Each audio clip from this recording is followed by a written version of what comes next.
what will happen over the next couple of years is a lot of companies will become what we call digital native. A lot of us already are digital native. I mean, we lead our lives in technology, right? We get food in technology. We consume news in technology. We order a cab in technology. Everything, our life is run in technology. Many trucking companies today have technology, but they haven't started to run their life and their business in technology.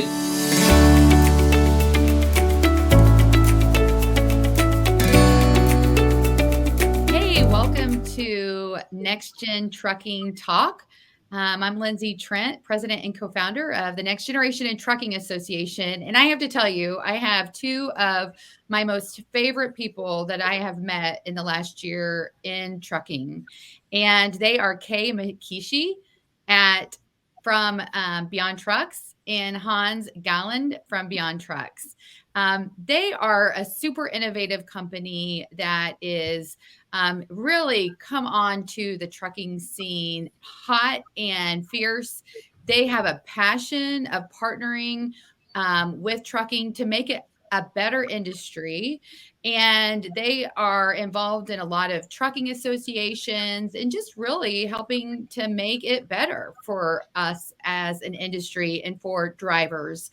And so they're going to talk to you a little bit about who they are, what they do, and what they're doing as they've launched their product just a little bit over a year ago, and how that has transformed the space of technology and trucking.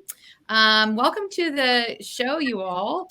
Thank you, Lindsey. We're so glad to be here and speak to the community that has taken such an interest in the next generation of trucking companies and trucking talent. My name is Hans Galland. I'm the CEO and founder of Beyond Trucks. Hi, and I'm Kay Makishi. I'm the Chief Growth Officer at Beyond Trucks. Thank you. So at Beyond Trucks, what we do is we help trucking companies streamline their day-to-day operations with smart technology across operations, people, and finance. And we use smart automation technology and a lot of smart data to help carriers run their business much more efficiently. So my family actually started in the food distribution space. My great-grandfather created out of a corner store in Switzerland, the largest beverage distribution company in Switzerland. At that time, he built it around raspberry syrup because raspberry syrup apparently was a thing in the early 20s in Switzerland. So built a company and made a fortune, funnily, not selling beverages, but what happened is he bought a trainload of sugar. And with the First World War, the borders got shut down, and he suddenly, stockpiled sugar that he could sell for, multiple times the amount that he actually purchased the sugar for. So for me, always in our family, what we look at is, sometimes you think you're in one business. He thought he was in the beverage distribution business, but all of a sudden, he realized he was in the sugar selling business, and he made a fortune by simply adjusting how he thought about himself and how he thinks about his business.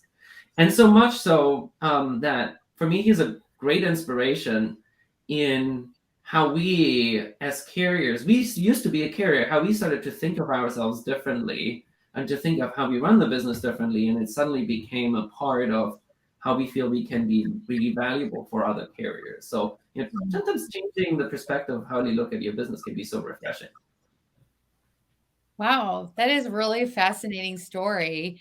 And did you get to grow up in Switzerland? Yes, I grew up between actually the Swiss and the German part.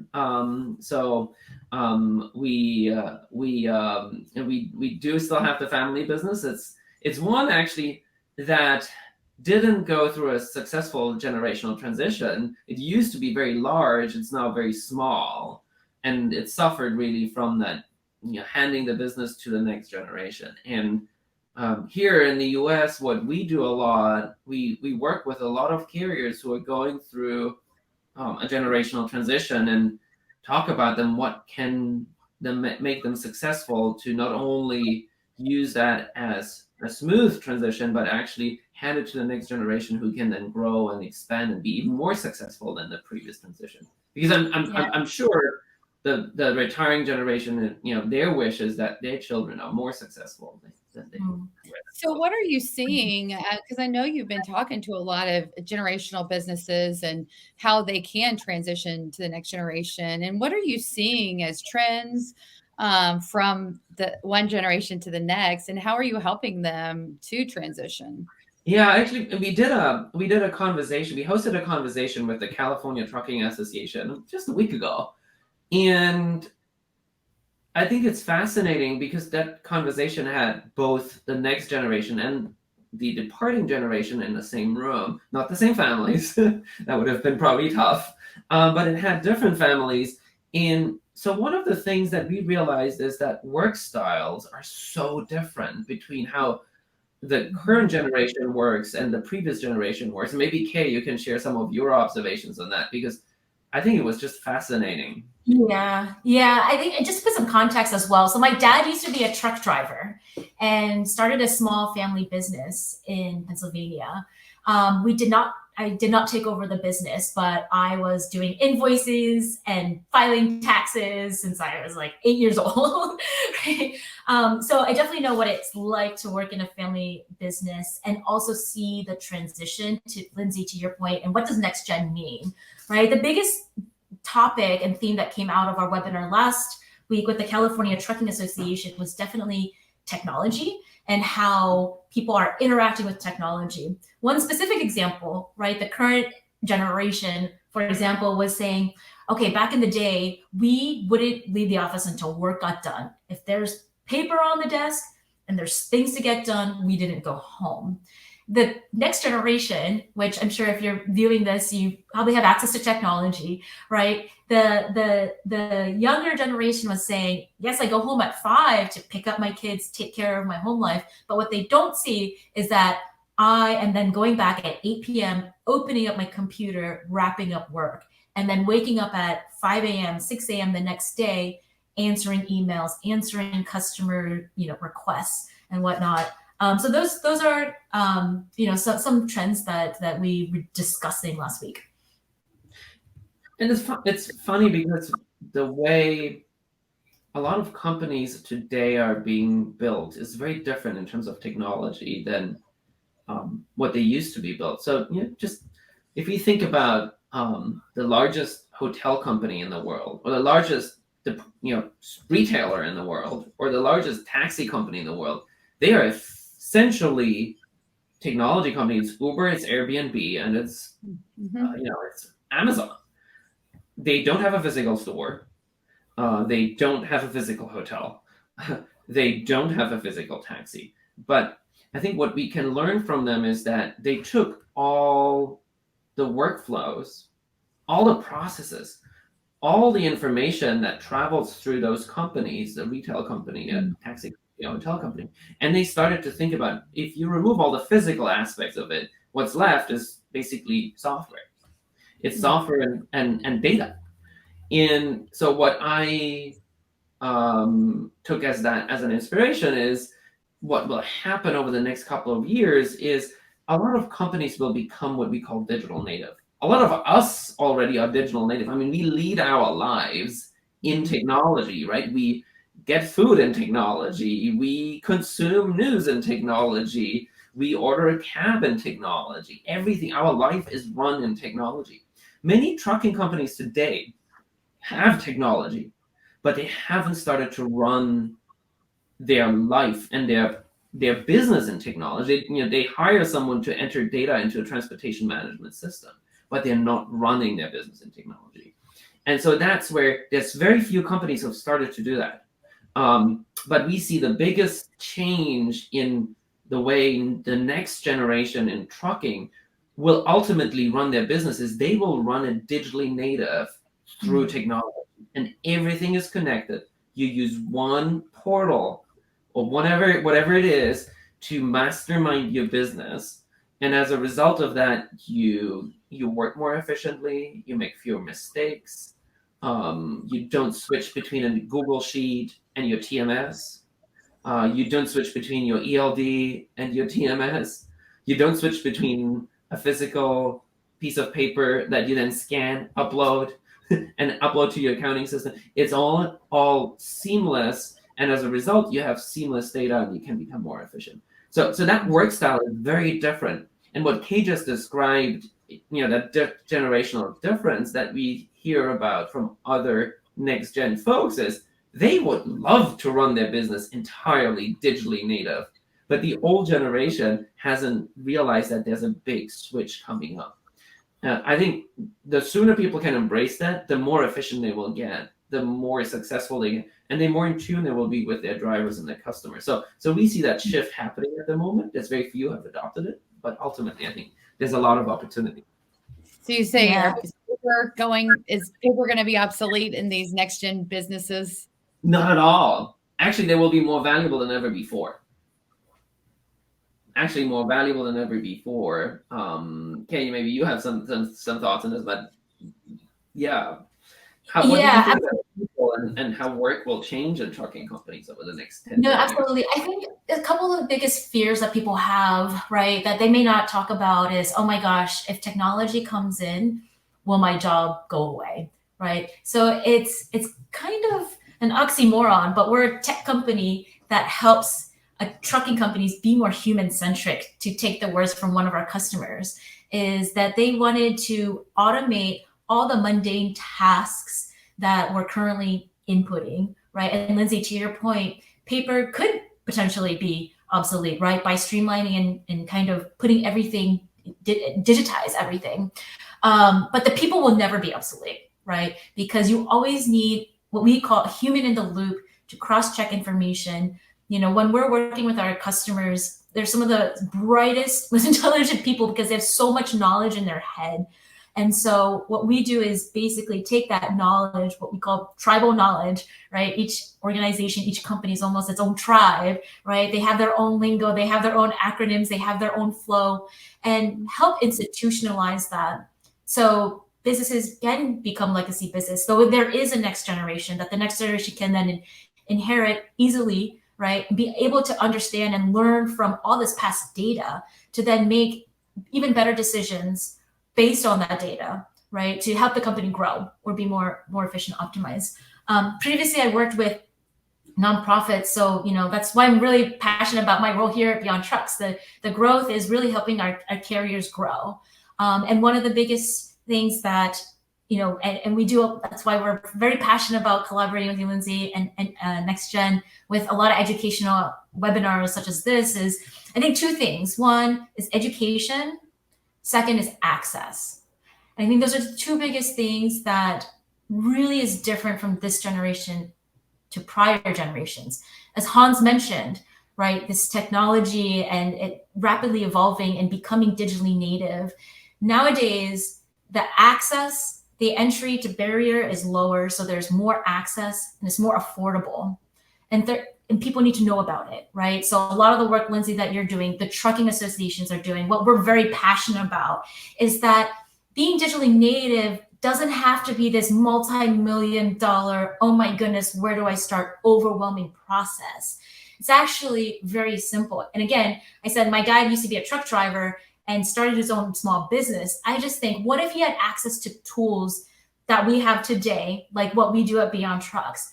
His business could have grown, right? It could have been something more massive or still a small, medium-sized business, but it would have been a lot easier. He could have maybe had more time back to spend dinner with me, right? With his kids, with his family. Maybe I didn't have to do all the paperwork, right?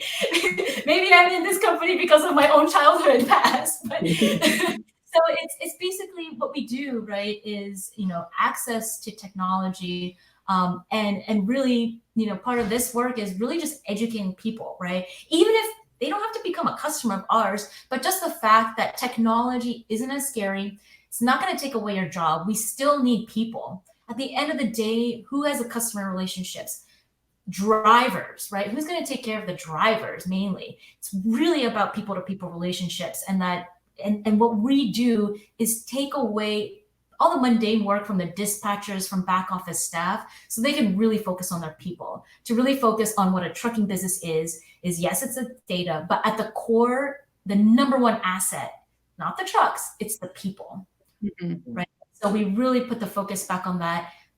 Use technology to outsource everything else, but yet you cannot outsource relationships. You cannot outsource human relationships, right? And so that's really what technology brings.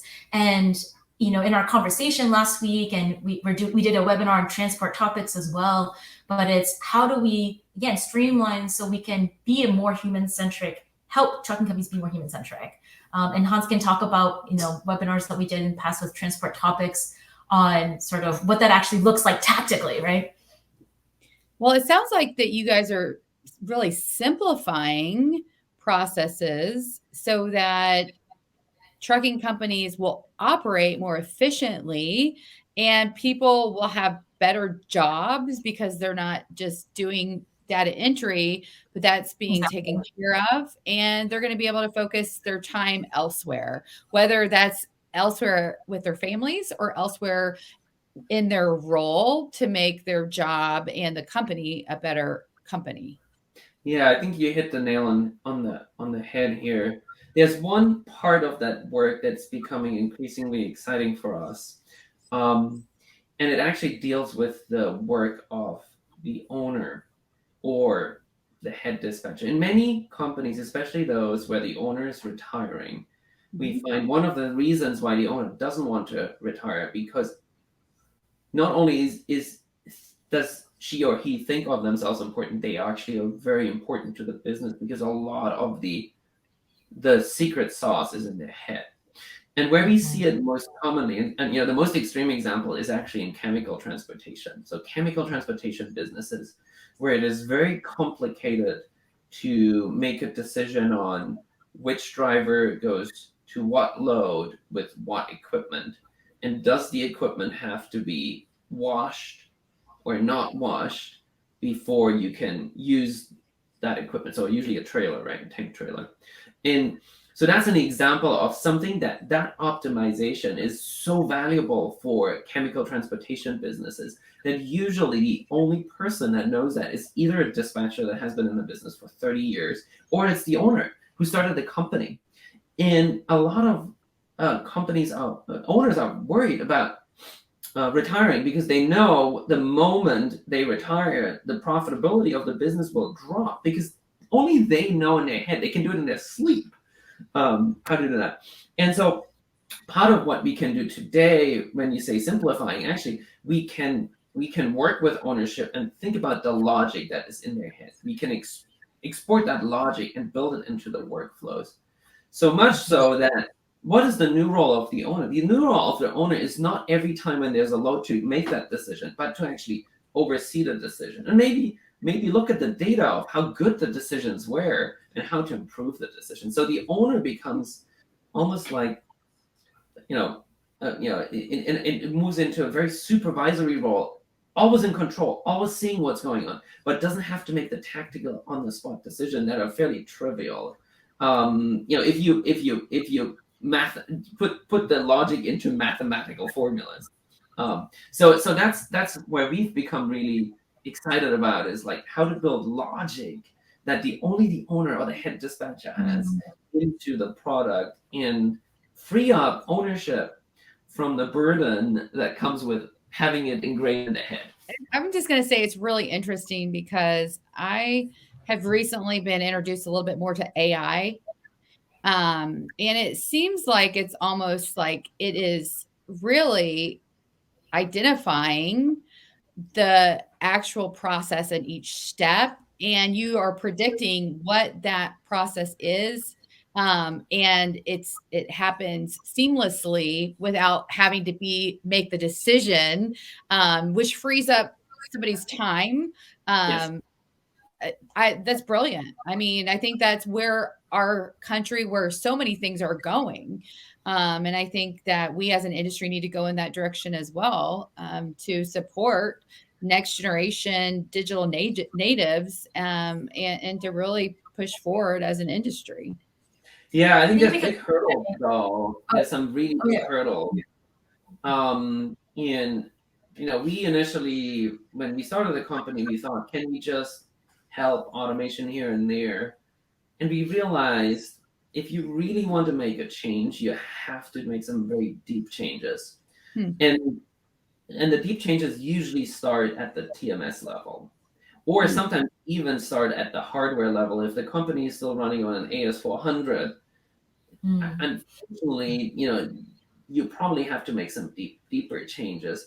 To give you an example, one of the biggest issues that prevents successful automation, or prevents successful process improvements, is the fact that the TMS captures data but doesn't offer integrated data. You capture some data but not everything. And so the way we built the platform is that we always workflow centric. So we collect data along the workflow. If the workflow is seamless, the data is seamless, and suddenly you have one big database as a carrier that you can then now use AI on and suddenly improve decision making. But if we don't move off 30, 40, 50-year-old TMS systems, or if we don't make that transition, frankly, the industry will be very challenged. I just spoke this morning, I spoke to the German trucking associations. Their average TMS is 25 years old. That's much younger than what we find in the US with some of the large carriers who are still operating at AS1. They couldn't believe that the US, the largest carriers in the US, are still working on TMS technology that sometimes is 30, 40 years old. Now, it's been updated in between, but they couldn't believe it.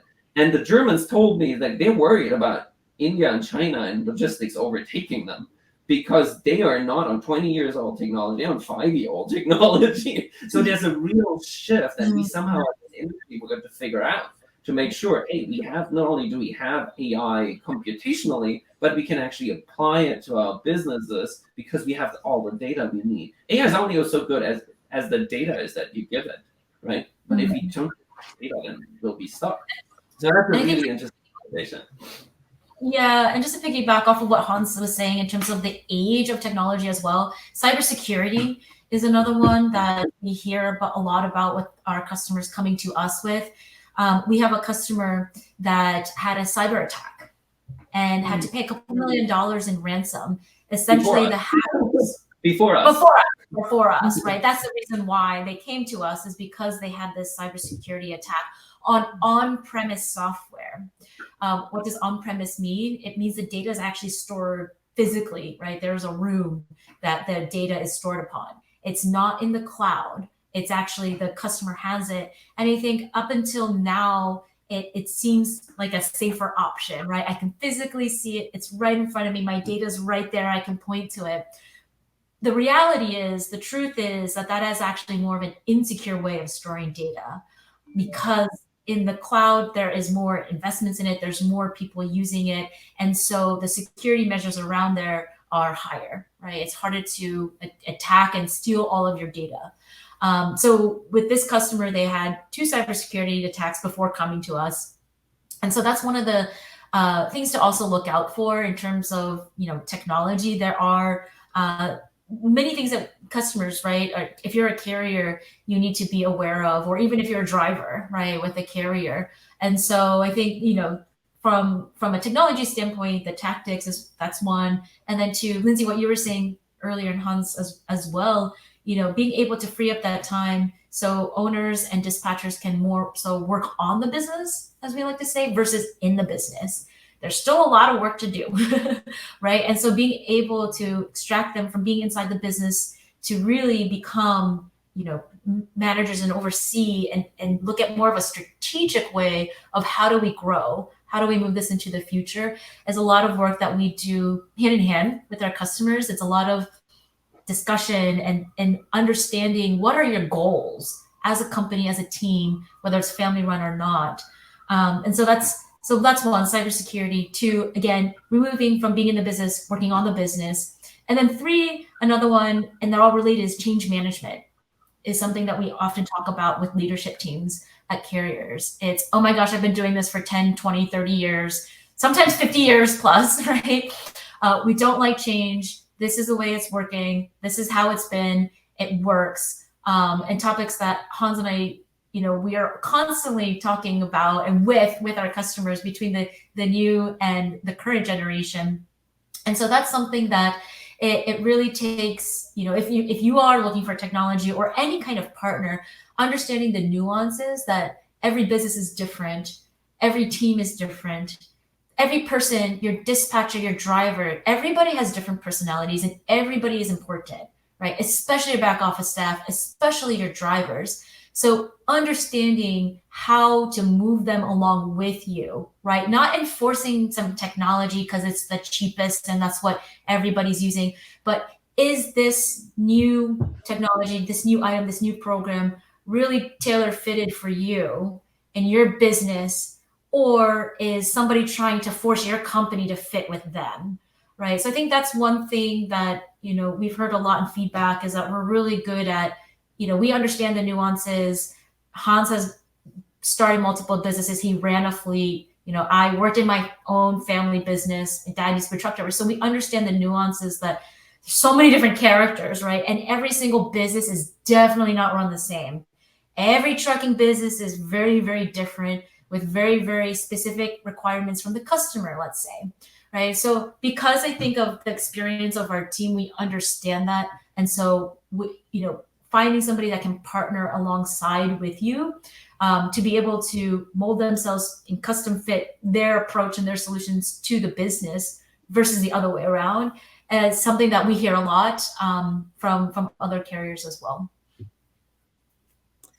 If I'm say I'm a Gen Zer and I'm going to go and work for company A that has, antiquated processes versus company B, who's really worked hard to be the next generation of leader in trucking and adopt technology. What is the difference in my experience as a Gen Zer with somebody like going to work for a company A versus B in your minds? I think, we all have, as a result of technology, really reduced our attention span, right? So Gen Z in particular, who has been digitally native from the day they started, going to probably elementary school, our attention span is really short. So technology has the beauty of making everything really easy. If you work in a technology platform that is not easy and doesn't flow, you will hate every minute of it. And you probably actually will not use it. You may rather use a Google Sheet because it probably is easier. And so we see really poor adoption of technology that's old with Gen Zers. And the reason is it doesn't make your life easy. And I get it. So if you and then sometimes the old generation says, well, technology will never be adopted. What we find sometimes when we have dispatchers who are 65 years old who are onboarded on the platform, and it's the first time in their life they're taking their laptop home because they want to work on the laptop and they love the experience to dispatch drivers on it. And it's like, okay, something is, I think the reason why we have sometimes poor adoption is because the product is so poorly fit and makes your life more difficult rather than make it easier. And so that's a big shift that Gen Zers will force on the industry, is like, we all need to make it much easier for them to love it because they don't have the patience. Is like, move on, right? So I think there is a big difference in the quality of work, the quality of life that you can offer a Gen Z. Work-life balance by take them off menial paperwork is actually really important. So I think it's cool. It's fun. Even a 65-year-old dispatcher told us it's cool to work in the platform. Okay, I take that. That's a huge compliment. Yeah, it's a huge compliment. I mean, we always, as founders, we always love our product. So as parents, we always love our children, right? So we need to be very careful. But if a dispatcher tells me that I love it, I feel a little proud. Absolutely. It's imagine, you're trying to find a phone number. Back in the day, you got big stack of the yellow pages, the book. You're flipping through like A, B, C to try to find a phone number. With technology, right? You just go to Google, you go to a search browser, you type in what the phone number, and then it pops up. So imagine kind of that, yellow page book versus just a couple seconds online, right? Or looking for directions. Do we still whip out paper maps and try to find out routes and where to go, or do we just use our telephones, right? Use different maps. And so I think that's imagine being able to do that in your work as a dispatcher, as a Gen Zer. Lindsey, to your point, in company B, right, that is embracing technology. So yeah, we do have dispatchers that are like, I'm not going to retire now, right? It's fun. It's almost like a game for them to go onto their screens and kind of dispatch drivers, talk to them, and see those buttons turn colors. So that's another part of what we do, right? Again, making work more fun. It's not just, okay, here's this paper and push papers around. It's freeing up their time again to go back to the people, focus on the staff members, focusing on the drivers, taking care of the people, then becomes more fun, right? When you don't have a stack of papers sitting on your desk that you need to go through and stay at the office until 7 p.m., 8 p.m., 9 p.m. to finish. Well, it seems like this would help with retention too, which is one of the biggest issues, is if they can focus more on other things that really matter and people, then this is going to help more people be retained at their company. Absolutely. It's both attracting and retaining staff. We see it. So on the attracting side, I think our industry does have an image challenge with the next generation, right? Where it is not considered a cool industry. But I do think there's a lot of things technology can do to make it really cool, to attract them. On the retention side, just to give you an example, how technology can help retention. Let's take driver recruiting, for instance, as an example. And we always like to do our customer's journey. So we journey the experience of a driver. We think of what is the experience a driver goes through as they apply for a job. So it's just imagine you're a driver. You go on Indeed.com, you see an ad. It tells you this job pays $140,000 per year. It's an owner-operated job. You're like, okay, that sounds not too bad. Now you apply, you click apply, probably through 10th Street, your information gets submitted.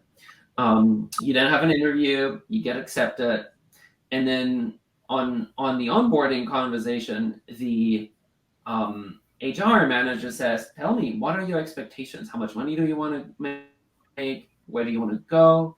When do we get home? And the driver says, I want to make 140 because that's what's on the ad, at least. If I can make 160, that's great.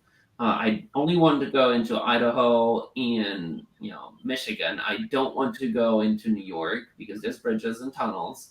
And HR writes it down and it says, I want to be home every Saturday. And on May 5th is my wedding anniversary, and then August 8th is my daughter's birthday. I need to be home.